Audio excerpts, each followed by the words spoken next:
शादी भी हुई थी, माँ भी थे, अयोध्या जैसा राजधानी भी थी।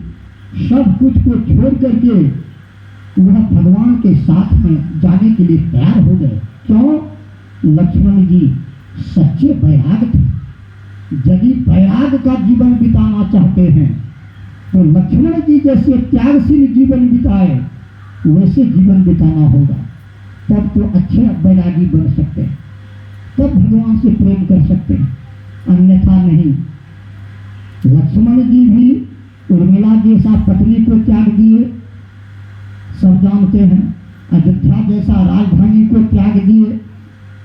तो लक्ष्मण जी वैराग्य के अवतार थे और माँ सीता को भक्ति की स्वरूपा मानी गई है।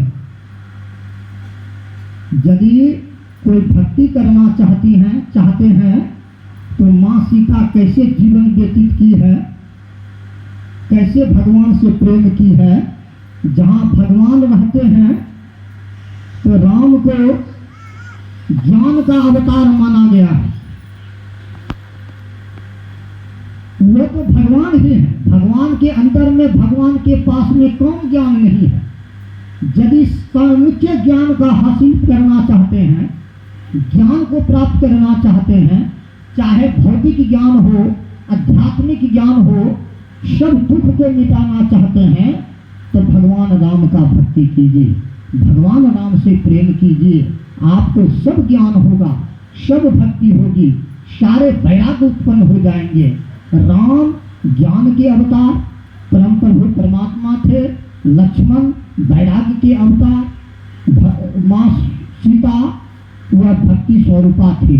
ये तीनों दुनिया को सबक सिखलाने के लिए अवतार ग्रहण किए थे। तो असली वैराग्य किसको कहते हैं? जिसको कुछ नहीं चाहिए, यहाँ तक कि ब्रह्मा विष्णु महेश की शक्ति को रजोगुण, सतोगुण, रजोगुण, तमोगुण, जो तीनों गुणों की सिद्धि को उत्पन्न करने की शक्ति, पालन करने की शक्ति, विनाश करने की शक्ति, तीनों गुणों की शक्ति को जिन्होंने घास के समान, राख के समान त्याग कर दिया है, वही असली जो है वैराग्य, उसी से परमात्मा का प्रेम मिलता है। तो लक्ष्मण जी ऐसे वैरागी थे। लक्ष्मण राम के इतने प्यारे थे और राम भी लक्ष्मण के इतने प्यारे थे कि लक्ष्मण के बिना राम रह नहीं सकते थे। अब हम लोग बताएं कि लक्ष्मण है क्या? हमारे अंदर में भी लक्ष्मण है। लक्ष्मण का काम हम लोगों को भी करने के लिए बताए हैं। लक्ष्मण जिसका मन सदा लक्ष्य पर लगा रहता है, जो गुरु महाराज बताए हैं, जहां देखने के लिए, जहां टक लगाने के लिए, जहां दृष्टि को टिकाने के लिए जिसका मन लक्ष्य पर है, उसी का नाम लक्ष्मण है। जिसका मन सदा अपना लक्ष्य पर लगा रहता है, लक्ष्य पर टिकाने का कोशिश करता है, समझे कि दुनिया में वह लक्ष्मण जी का अवतार है, वही लक्ष्मण है। वही जो है परमात्मा को प्राप्त कर सकता है, जिसका मन हमेशा लक्ष्य पर लगाए रहता है, लगाने का कोशिश करता है।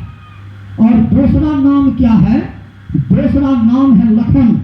लखन का अर्थ होता है देखना। जो देखने के लिए ढंग सीख गया है, जान गया है, तो वही लक्ष्मण है, वही असली वैराग्य है। जो असली वैराग्य है, जो असली लक्ष्मण है, तो समझे कि वही भगवान राम का भाई है, वही भगवान राम का प्रेमी है, वही भगवान राम का भक्त है। उसी से जो है दुख जो है नाश हो सकता है। तो जो लक्ष्मण जैसा मेघनाथ को वरदान था कि जो 14 महीना तक, जो 14 वर्ष तक नहीं सोएंगे, नहीं सोए हैं, जो 14 वर्ष तक अन्न नहीं खाए हैं, जो 14 वर्ष तक कोई स्त्री का मुंह नहीं देखे हैं, वही मेघनाथ को मार सकते हैं।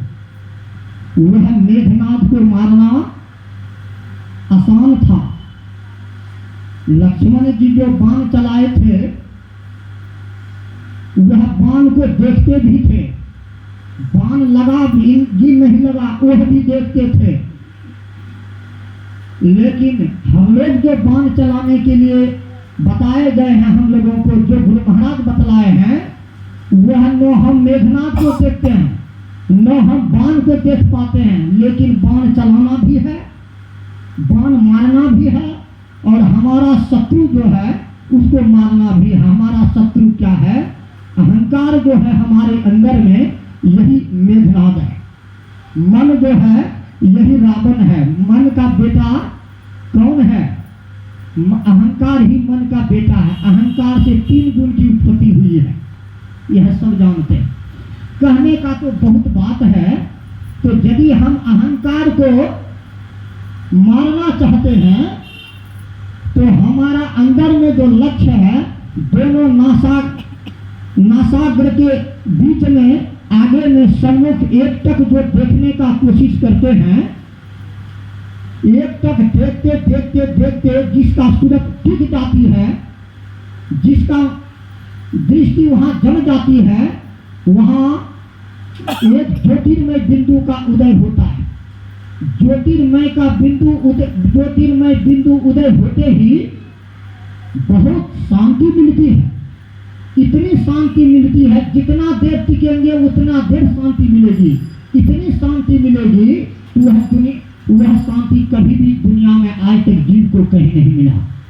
और वह ज्योति को देख लेते हैं, धीरे धीरे उनका सूरत आगे बढ़ जाता है, तो मन में जो अहंकार है वह धीरे धीरे समाप्त हो जाता है।